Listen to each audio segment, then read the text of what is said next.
Hello အားလုံးပဲမင်္ဂလာပါရှင်။ Missy Memory ကနေကြိုဆိုလိုက်ပါတယ်။ Missy ဒီနေ့ချက်ပြမှာတော့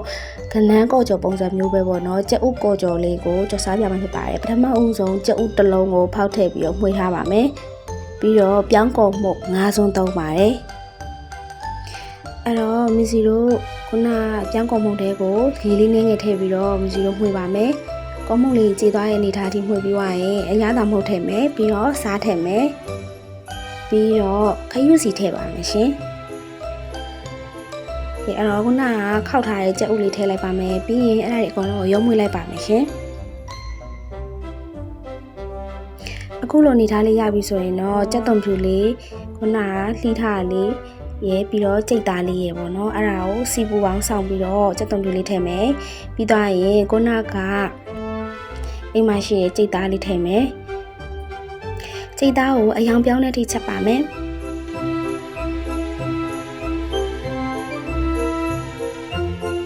ကြိတ်သားလေးအယောင်ပြောင်းစားပြုတ်လာပြီဆိုလို့ရှိရင်တော့ Missy တို့ခုနခောက်ထားတဲ့ကြက်ဥလေးကိုထည့်ပါမယ်ရှင်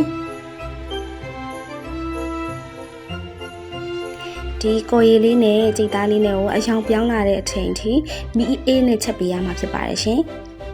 အခုလိုလေးတဖြည်းဖြည်းနဲ့ကိုရီလေးတွေပြစ်လာပြီပြစ်လာတဲ့အခါမှာအယောင်ပြောင်းလာတဲ့အချိန်ဒီဟိုဘက်ဒီဘက်လှန်ပြီးတော့ချက်ပေးရမှာဖြစ်ပါတယ်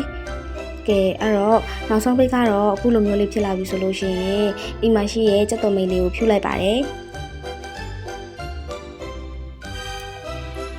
ကဲအဲ့တော့အရန်အရသာရှိတဲ့ကြက်ဥကြိတ်သားကော်ကြော်လေးရပါပြီရှင်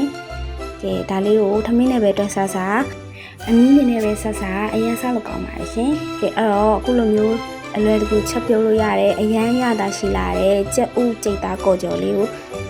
လုပ်ပြတာဖြစ်ပါတယ်ကဲအဲ့တော့နောက် vlog လေးမှလည်းပြန်တွေ့ပါမယ်နော်